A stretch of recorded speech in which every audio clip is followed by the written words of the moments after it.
Hi folks, this is Jay. Hope you're okay today and love to everybody. I'm just going to give three arguments of why there's evidence for the Christian faith being true. Now, there are many arguments that I can make, but what I'm making today is the advance of the early church as evidence for the truth of Christianity.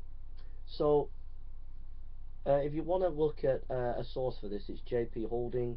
Go and have a look at his articles on early Christianity.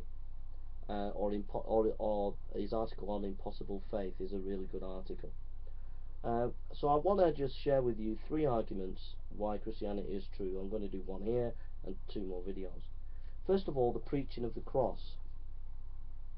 For Christ sent me not to baptize but to preach the gospel, not with wisdom of words, lest the cross of Christ should be made of none effect. Okay.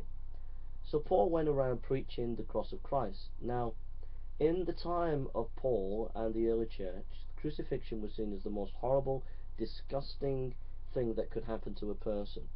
And if you were crucified, it kind of destroys your reputation in the Roman Empire. Josephus and other ancient writers talk about the gruesomeness of crucifixion. So if you're going to start a new religion, it would be the last thing that you would do, preach the crucifixion as the centre of your faith. It's kind of like someone today saying, oh, our prophet was a paedophile. You know, that's the kind of disdain someone who was crucified was seen in their culture. It was really, you're just out of it. You're just the scum of the scum.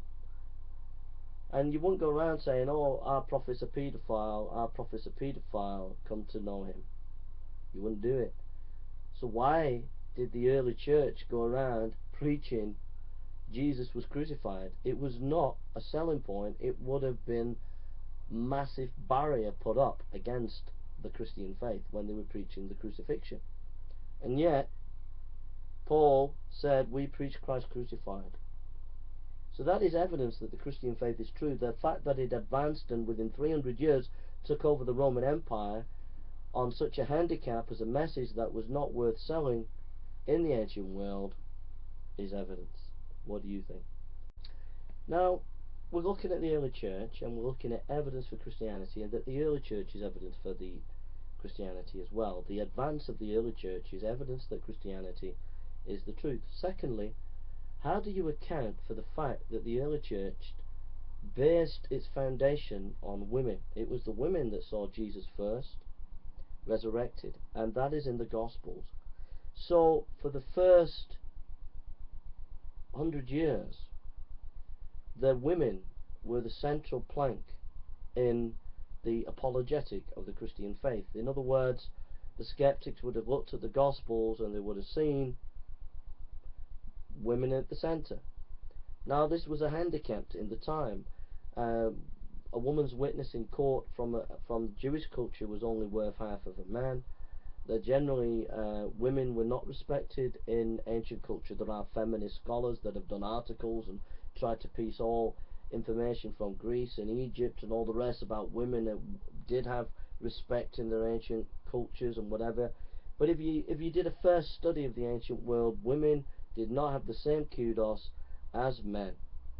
And so you were not going to advance your religion if you put women at the centre of your faith, evidentially. And yet, the early church did that. It was a massive handicap to do that, and yet the Christian faith advanced and took the Roman Empire within 300 years. You cannot explain that on a naturalistic perspective. Thank you for listening and take care.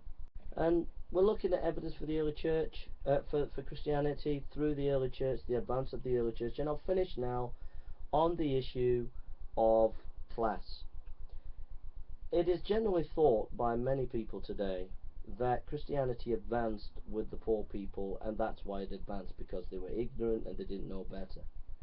But what they don't realize, that they don't understand the full implication of Christianity in the context of ancient Rome and the Roman culture in the 1st century AD.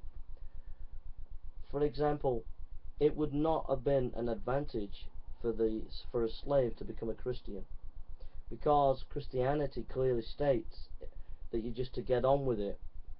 They were saying that you undermine your slave master by showing love. That is something that would not have been attractive to the slaves. The slaves just wanted to be free. So many slaves became Christians. Next problem is Christianity didn't just spread en masse to the slaves, it actually spread right throughout the hierarchy of the Roman Empire, through all the classes, especially the middle class and the upper class. And so therefore, if you're a middle class person or someone of general wealth and status, becoming a Christian in early first century Rome was not a good thing to do. You would have lost all your status, you would have lost a lot of power in your culture for doing that. And yet Christianity advanced in a powerful way. How do you explain that? It advanced in all classes, and it would have been a deterrent to them. It would have been bringing them down in their culture to do that, yet they still believed and trusted in God. So we're going to our final argument on evidence for Christianity through the advance of the early church. We've looked at number one, the preaching of the cross was not a good selling point to do with your Steiner religion. Number two, putting women at the centre is not a selling point for your religion in the first century.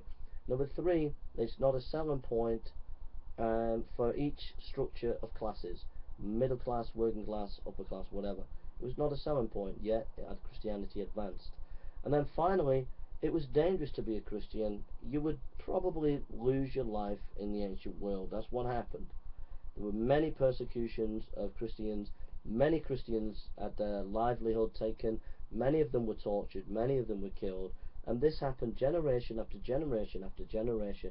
And yet within 300 years of the most horrific persecutions you could ever imagine, systematic persecutions throughout the ancient world, Christianity took over the Roman Empire. How do you explain that? Thank you for listening, and God bless you.